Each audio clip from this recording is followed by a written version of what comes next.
All right, so let's continue our discussion of scattering theory, the quantum mechanical version of scattering theory. So yesterday we set up the problem. Basically, the picture that we have in mind is one of this, right? So there is some kind of a scattering center where there is a non-zero potential, a non-zero force field, and you throw some particles into this force field. And then the particles, so this is a repulsive potential, so the particles get deflected and move away from the target. And then you are looking at some amount of region where there is a bunch of particles being scattered, and you basically define what is called the differential cross section, d sigma over d omega, which is basically the mathematically what this tells you is that suppose there is a some amount of particles incident on a small area d sigma before the particle sees the potential, then they are going to be deflected into some into a region of a cone subtending a solid angle d omega. Okay, so this is basically a measure of the scattered flux to the incident flux. And then our goal is basically to set up the scattering problem, which we did for central potentials. Central potentials are basically those for which the potential only depends on the distance and not angles. There is azimuthal symmetry. So we argued on physical grounds, the scattered wave has to be some kind of a spherical wave of the form e to the I kr over r with some angular dependence that is factored out. And of course, if I'm looking at central force problem, then the angle can only be the theta angle because central forces have azimuthal symmetry. So we are explicitly looking for solutions where, for example, m equals 0. The e to the im5 part is basically just 1. Okay, so let us begin at this point. So we are looking for solutions of the scattering problem, where the solutions we are looking for are of the form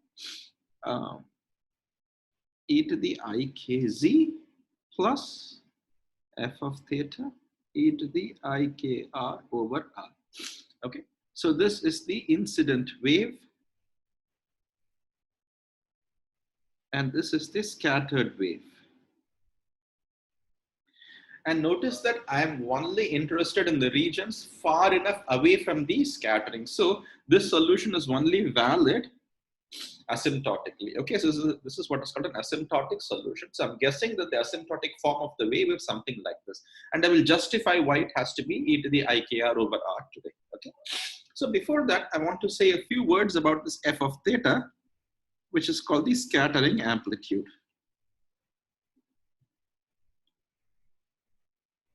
Okay, and what this f of theta is and how it is related to the differential cross section. So basically, the formulating the quantum mechanical version of the scattering problem this way is very useful because knowing f of theta, we know the differential cross section basically. So that is what we want to establish to begin with. So let us go back and look at this picture that we drew yesterday. So what we are basically going to say is that the probability for a bunch of particles to be incident on a small area d sigma would be the exact same probability that these particles are deflected into the solid angle d omega, okay, in the far enough region. Because by construction, we are saying that the particles that are contained within d sigma are the ones that land up within d omega. So the probability that the particles get incident on d sigma would be the same probability that these particles get scattered into d omega. So we'll use this as a starting point. So the probability that the particles are incident is basically psi incident square times dV, right? This is the probabilistic interpretation of the wave function. So what is dV? dV of course is the volume. Because we are looking at 3 dimensions, we cannot just keep talking about area. We are looking at probability, we have to talk about volume. And what is the volume? Well, the volume of course is area times some length, right? And the area of course is d sigma, because we are looking at the particles incident on an area d sigma. What will be the length? The length is basically whatever the length the particles travel in some amount of time dt, right? So if I were to draw this exact same, so before I do this, if I were to draw this exact same figure again,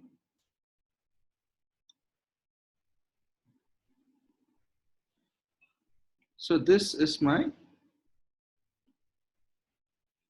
d sigma.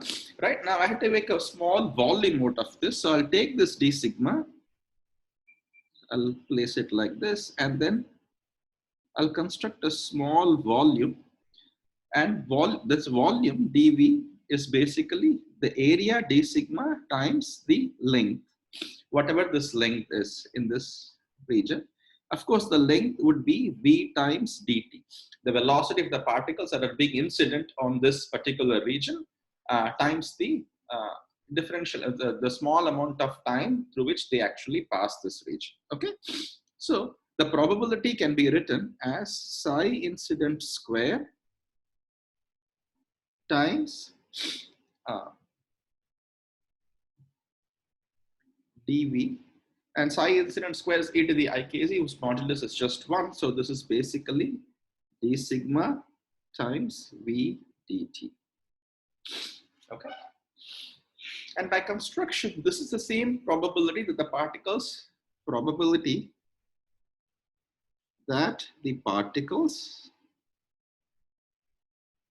end up in the solid angle d omega is psi scattered times dv.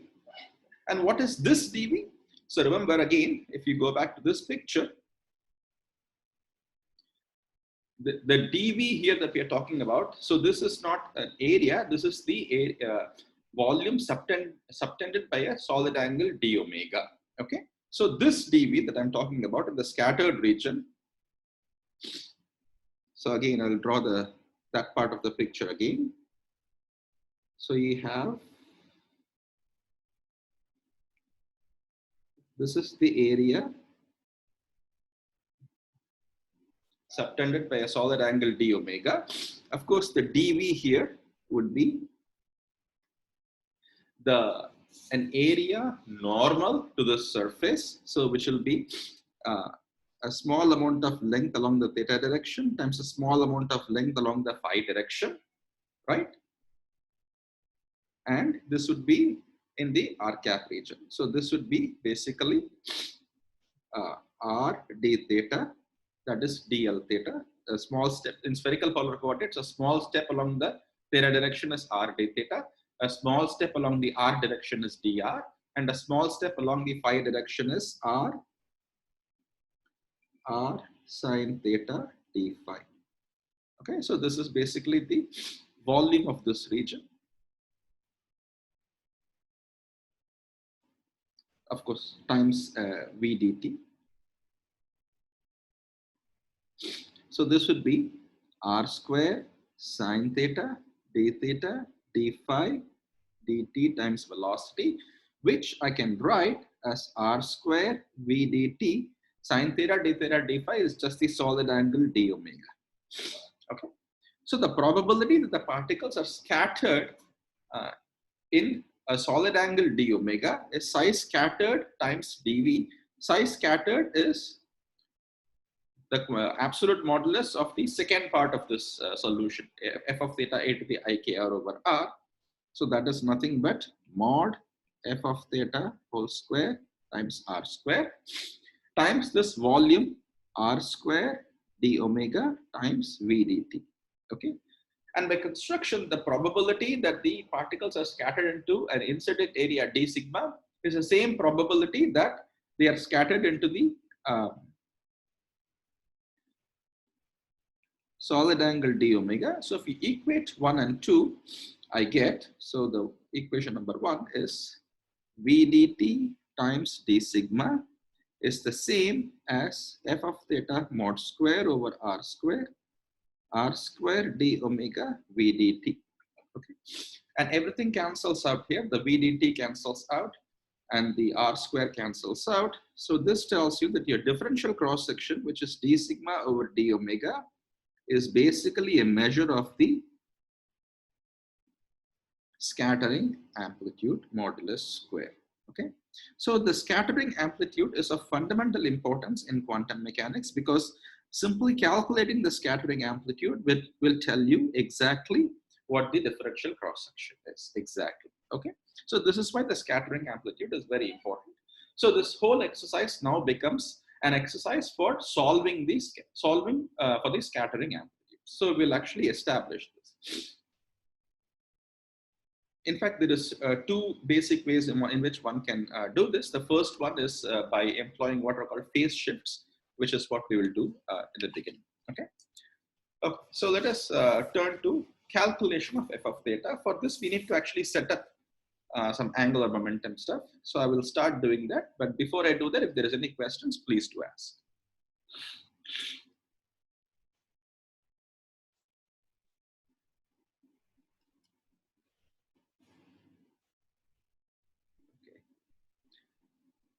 How do we claim that the velocity of scattering particles is the same as the incident particles? That is a good question. So remember that I'm looking at the asymptotic solution. So which means I'm looking at regions where the potential is not felt anymore. So the whole job of the potential is basically to deflect the particles, right? So now if I move very, very far away, the total energy of the particles is basically the kinetic energy because there is no potential anymore. Okay. And by conservation of energy, the kinetic energy of the incident particles should be the same as the kinetic energy of the outgoing particles. So that is why the velocity in the scattered region is the same as the velocity in the incident region. This will not be true if I'm looking at this d omega very close to where the potential is active. Okay, I'm not doing that. I'm looking for asymptotic solutions where I'm looking far enough away. Okay, so that is why the velocity is the same because of conservation of energy. Any other questions?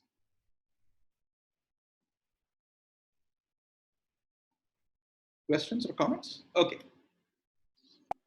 Sir. Yes. So, in the direction of R, why dr is not coming in the volume of d omega? In the direction. Upon length की direction में change ले रहे हैं vdt. So remember, if you want to, so this is the d omega is the solid angle subtended, right? So if you want to calculate the volume, so remember your spherical polar coordinates, there is three different ways you can. So let us take an area element. What is an area element? An area. So suppose if I'm looking at a sphere, right? Suppose if I'm looking at a sphere like this, okay? Now I can take an area element on the surface of the sphere, right? Do you understand? Yes, if sir. I take an area element on the surface of the sphere, what is it that I'm doing? I'm basically saying that the area element,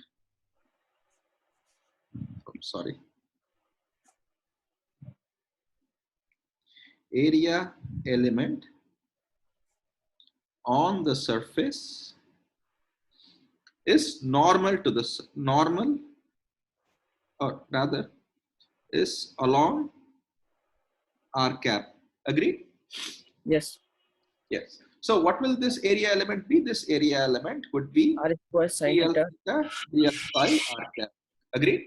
Yes. So that is what we are doing here. So suppose, so remember that this is a three-dimensional surface. So where is this? This is a three-dimensional surface, right? This is the volume of a cone in some sense, right? Yes, so sir.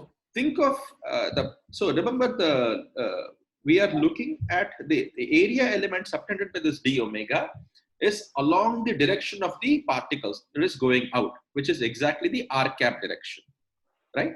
So this area element itself, see the volume element contains of an area element and a length element, right? So basically imagine a very thin rubber sheet and then you simply stretch the rubber sheet to form a three-dimensional piece of rubber, right? Piece of eraser. Now this rubber sheet is along the r cap direction. So this area element is along the r cap direction. So the length is by elongating this, which is basically your VDT. So since the area element is along the r cap direction, the area element would be a step along the theta. So because this is the area element subtended by a solid angle d omega, I take one step along theta direction, one step along phi direction to reconstruct this area that I've shaded here, which I'm calling d omega. Okay. Remember, d omega is only a measure of angles, not distance. So the area formed out of this d omega is basically a step along the theta direction and a step along the phi direction, no r direction. Omega has no knowledge of dr. It only has knowledge of d theta and d phi. Okay? Yes, sir. Any other questions or comments? Okay.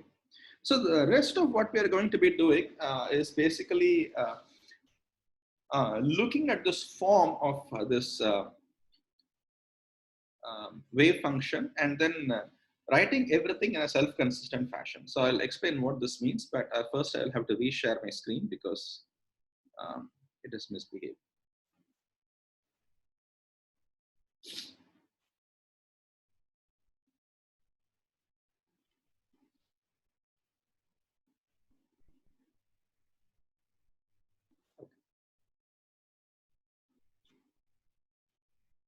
Okay, so I want you to remind yourselves of our Schrodinger equation lectures, typically how we solve the Schrodinger equation in three-dimensional problems, right? So the way we solve the Schrodinger equation in three-dimensional problems is as follows. So we wrote down, so we basically claimed that, remember, okay, Schrodinger's equation in 3D in spherical polar coordinates. We basically said that psi of r, theta, phi can be written as some kind of a radial wave function times some spherical polar coordinates, spherical harmonics, ylm of theta phi, right? So we basically said that I can basically do a variable separable form by writing psi as something that depends on radius r alone and something that depends on the angles alone. And then if you plug this back in the Schrodinger equation, which is minus h bar square over 2m del square plus v of r psi equals e psi, then of course you can factor out all the angular portion because the angular portion is basically eigenfunction of the L square operator. And then you can basically rewrite the Schrodinger equation as a one-dimensional ordinary differential equation for the radial function r. So we actually defined what is called u, which is capital R over little r, and we wrote down an equation for little u, d square u over dr square plus v of r plus l plus 1 over r square u equals eu. Okay, so this was an ordinary differential equation, and it had the advantage that this looks exactly like the one-dimensional Schrodinger equation for psi, right? So we call this an effective potential.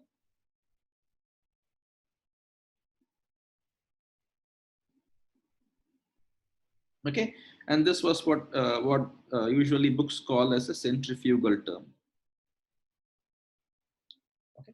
So if you don't remember this, I encourage you to go back and look at your notes from last semester. And this is exactly how we solved the general problem with, so the only assumption I've made here is that the potential V is only a function of the absolute distance R and not a function of the R vector. Or in other words, it's not a function of the angles theta and phi, it's only a function of R, okay?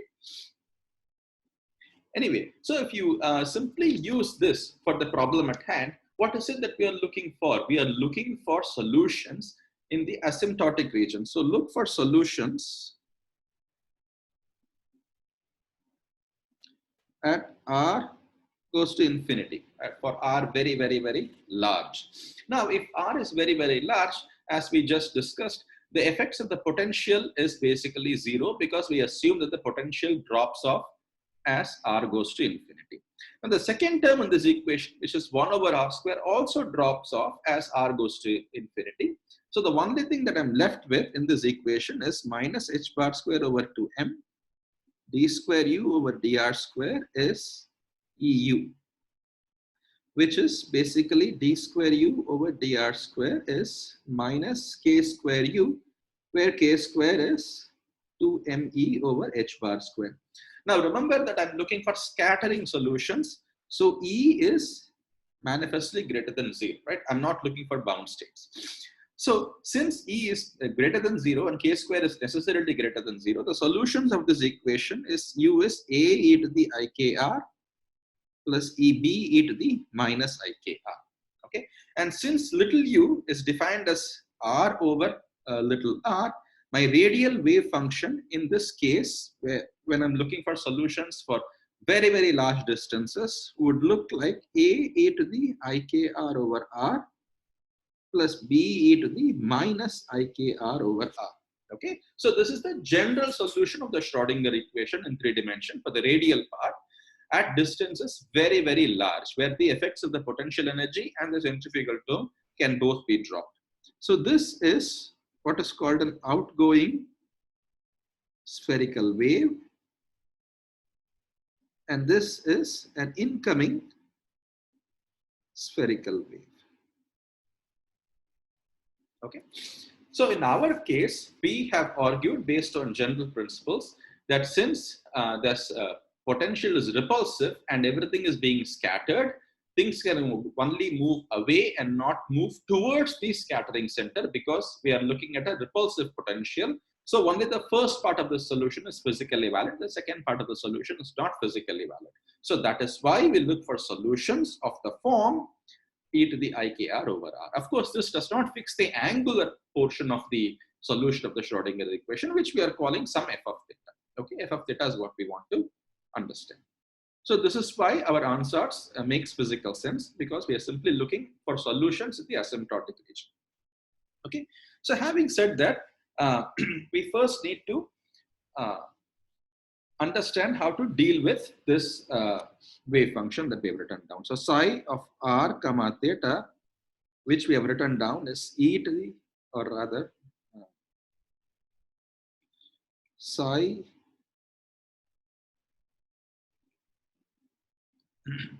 psi of r vector that we have written down is e to the ikz plus f of theta e to the ikr over r. Okay, so it looks a little weird, this equation, because we seem to be employing both Cartesian coordinate system and spherical polar coordinate system, right? The e to the ikz, z is the xyz coordinate system, and of course the second part of the solution is e to the ikr over r times f of theta, which is manifestly the spherical polar coordinate system. So the first job is to fix this. We have to write down an equation consistently employing one set of coordinates, which we will do. Okay, so remember that just like any function of r, theta, and phi can be written as, remember, as an expansion in YL and theta of phi, the spherical harmonics. Since we are looking for at solutions that have azimuthal symmetry and necessarily phi doesn't enter the picture, we are looking for solutions that are depending on r and theta. And I can always expand this as in terms of the Legendre polynomials, right? So if I don't have the e to the im phi in the spherical harmonics, what I'm left with are the Legendre polynomials p, right? So I can always expand any function of theta in terms of PL, because PL provides a orthonormal basis, as you well know at this point. Okay. So also remember from your lectures from last semester that the angular momentum operator L square has as its eigenfunctions the Legendre polynomials h bar square LL plus 1 PL of cosine theta. Okay. And PL of cosine theta, PL of W, I will use I usually use PL of X, but I will use W in order to not confuse myself with the Cartesian coordinates X, Y, Z. PL of W obeys the differential equation.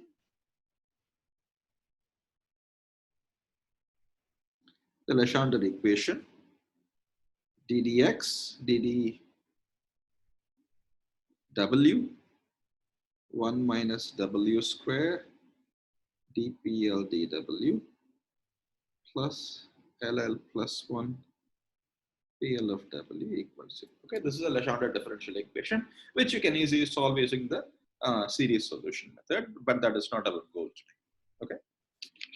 And the Legendre polynomials have a very nice orthonormality property. -1 to +1 dw plw pmw is 2 over 2l plus 1 delta ln.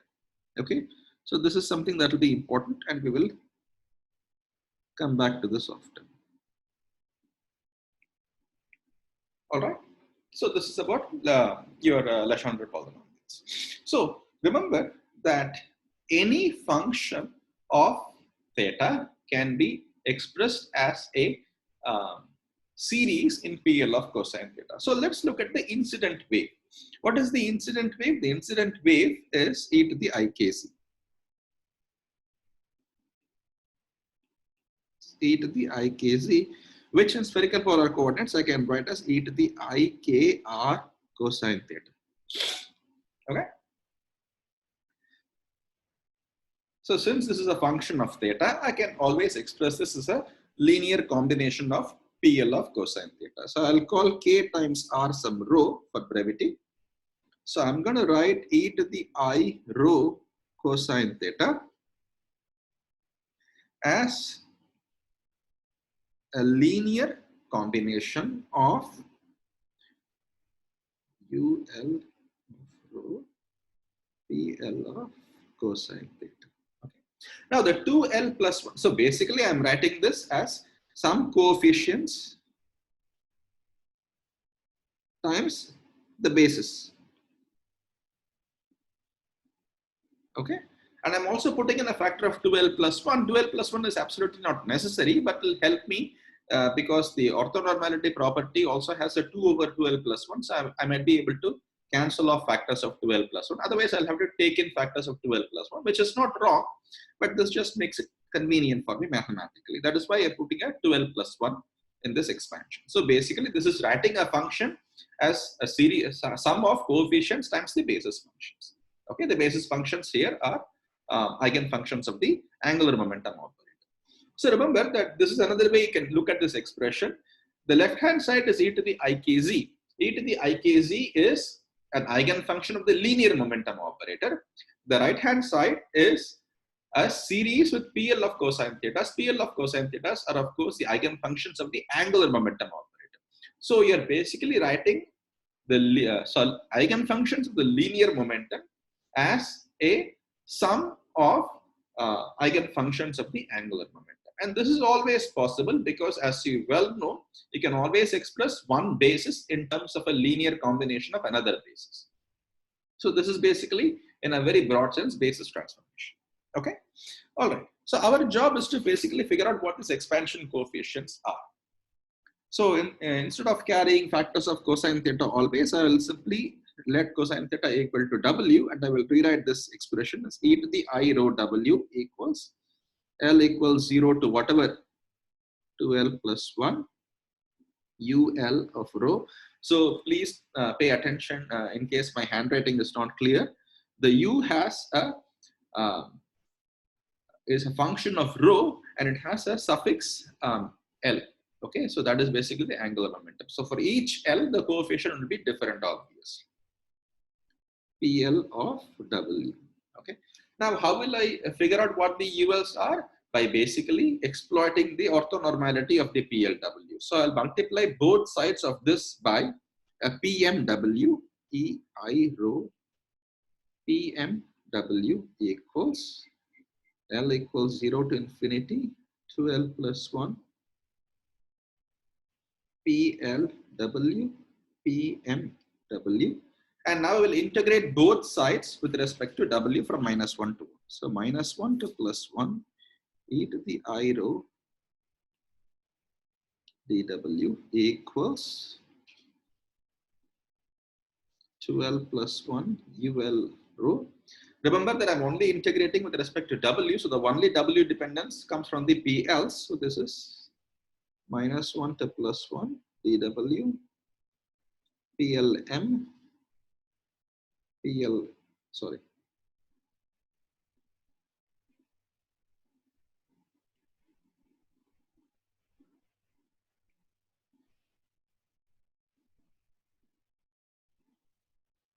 Okay, and of course this is nothing but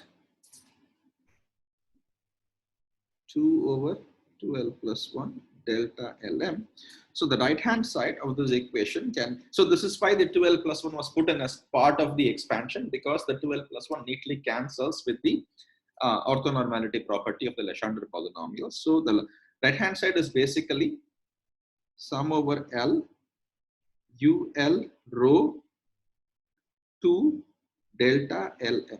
So among all possible L's in the sum, this picks out one possible L for which L equals M. So this is basically 2 times Un of rho.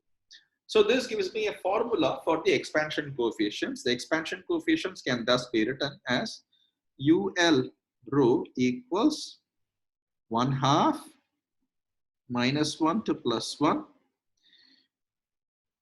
e to the I rho W PL W dW.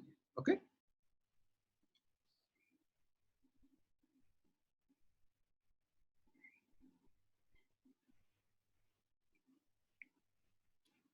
So with this with this definition, I have expressed my solutions of linear momentum operator e to the I k z as a linear combination of the solution eigenfunction of the angular momentum operator PL of cosine theta. But I can go further. So this is the general solution, but since I, in this particular problem, am interested in regions where R is very, very high. So I'm looking at the asymptotic solution. So remember that rho is KR. So I'm looking at regions where rho goes to infinity. So let me actually do a partial integration by parts of this boxed equation, and we will work in the region where rho is very, very large. Okay? So we will make this approximation. So UL of rho, if I do a partial integration by parts, I will assume that this e to the I rho W dW is my dV and PL is my U. So if I do this, I will get 1/2 integral e to the I rho W dW is e to the I rho W divided by I rho times PL UdV, sorry, UV minus integral V du. V du is, of course, the factor of half is there. V is e to the I rho W by I rho. And of course, since U is PL, du is dPL dW times dW. Okay. So this PL of W has the nice property that PL of +1 is 1 and PL of -1 is -1 to the power n. So it is +1 for even angular momenta and -1 for odd angular momenta. So this is a general property of the Legendre polynomials that you can easily look at. So the first term can be easily evaluated. So UL of rho is basically 1 over 2I rho at +1. PL of +1 is just 1. So I get e to the I rho. And at -1, I get -1 to the L e to the minus I rho. Okay. And plus this integral. So minus 1 over 2 I rho minus 1 to +1 e to the I rho omega dPL dW dW. So up till now, I have not made any assumptions. This is an exact integration by parts. And now I will, sorry, not approximations. Now I will make the approximation that I'm looking at distances that are very large. Okay, I'm looking at the rho goes to infinity region. So if I evaluate the second integral again by an integration by parts, you can easily see that this is also proportional to another factor of 1 over rho. So the second part, the entire thing is proportional to 1 over rho squared. Okay, and since I'm looking at a rho very, very large, I can argue that the first term is the one that dominates and the second term is a subleading correction. So I will simply neglect the second part and I will simply only take the first part. So UL of rho I will take to be 1 over 2 I rho e to the I rho minus I rho. So I should also point out that if I don't make this approximation, and I think many books don't, and evaluate things explicitly or just give you the answer explicitly, the answer can be written in terms of Bessel functions and Hankel functions. Okay. So specifically, what you would find are actually relevant are linear combinations of the Bessel and Hankel functions, which have the property that at large distances, one linear combination of Bessel and Hankel functions goes like e to the ikr over r, and another linear combination goes like e to the minus ikr over r. Okay. So since I'm only looking at the asymptotic part, I made this approximation straight away, and I got this e to the ikr over r by making this approximation. But if you don't, if you want the exact solution, you are welcome to look at the exact solutions. But the exact solutions, the specific linear combinations that enter this calculation would have the asymptotic property that they go like e to the ikr over r or e to the minus ikr over r. So UL, instead of rho, I will switch to R now. Since rho is KR, this is 1 over 2 IK e to the IKR over R minus e to the minus IKR over R. Okay. So here I will say approximately, because I'm looking at only the rho goes to infinity region. Okay. So now I can put everything together. So I have written, so what have I written? I have written the incident wave, psi incident, which is e to the ikz, as a linear combination of, so this I have written as L, 2L plus 1, UL rho, PL of cosine theta, where I have actually evaluated what UL is. So I have written this as L, 2L plus 1. I'll substitute the value of U that I have derived here. 2ik e to the ikr over r minus e to the minus ikr over r times PL of cosine theta. Okay. So I have written the incident wave as a linear combination of PL of cosine theta. Now, just to be consistent, I can also do the exact same thing for the scattered wave. The scattered wave I wrote as f of theta e to the ikr over r.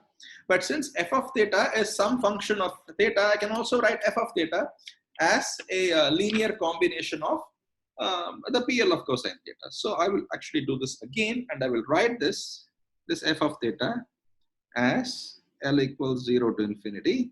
I will choose some expansion coefficients, and I will choose to divide this by 1 over k. And again, this 1 over k is chosen for convenience purposes, and FL is the expansion coefficient, PL of cosine theta. Okay, so I will choose to expand my f of theta in this particular fashion. Okay, if I write f of theta in this particular fashion, I can write my scattered solution as L equals 0, 2L plus 1 divided by KR e to the, sorry, I'll write this in the exact same way as the other one. 2L plus 1 divided by K FL e to the IKR over R PL of cosine theta. Okay. So I have written everything now consistently as a series of angular momentum eigenfunctions PL of cosine theta. So I'll put everything together and we will stop at this point for today. So psi of R, our ansatz, which was initially e to the ikz, can now be recast as we are looking for solutions of this particular form. L equals 0, 2L plus 1 divided by 2ik e to the ikr over r minus e to the minus IKR over R times PL of cosine theta. That is the incident wave, excuse me, plus 2L plus 1 over K FL e to the IKR over R PL of cosine theta. That is the scattered wave. So you see that the e to the IKR over R PL of cosine theta is common between the incident and the scattered wave. So it is important to pause and understand what this represents. So in the scattered solution, there is no e to the minus IKR over R because we argued from physical grounds that the potential, since it is repulsive, there cannot be any incoming spherical wave, there can only be outgoing spherical wave. But the incident part, which we have written, is basically e to the IKZ, and e to the IKZ decomposes into an incoming spherical wave and an outgoing spherical wave both. So we cannot set e to the minus IKR over R portion in the incoming part as 0 because it has still not felt the effects of the potential. So we should take that into account. But we are neglecting an e to the minus IKR over R, an incoming spherical wave in the scattered region. So putting everything together, I can write my psi of R as L equals 0 to infinity, or whatever number that we want. We will actually find that to calculate phase shifts, we typically look at low values of L anyway. 2L plus 1 over 2IK times minus 1 to the L plus 1 e to the minus IKR over R. Minus 1 to the L plus 1 because there is a minus 1 to the L here and a minus 1 here. So that becomes plus minus 1 to the L plus 1. Plus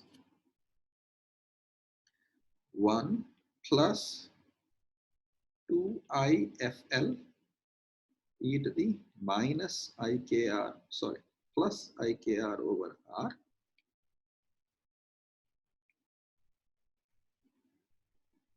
The whole thing multiplied by PL of cosine theta. Okay. So all the important and interesting stuff happens in the 2IFL part. Okay. So we'll actually understand what this 2IFL part is tomorrow. We will talk more about this. And then basically the goal of scattering theory is to calculate these FLs. Okay. So I will box this equation because this will be our starting point to understand the solutions using the phase shift method. Okay, and then we will stop at this point today and we will take this up tomorrow where we will talk more about what this equation means and what we can do with this. Okay.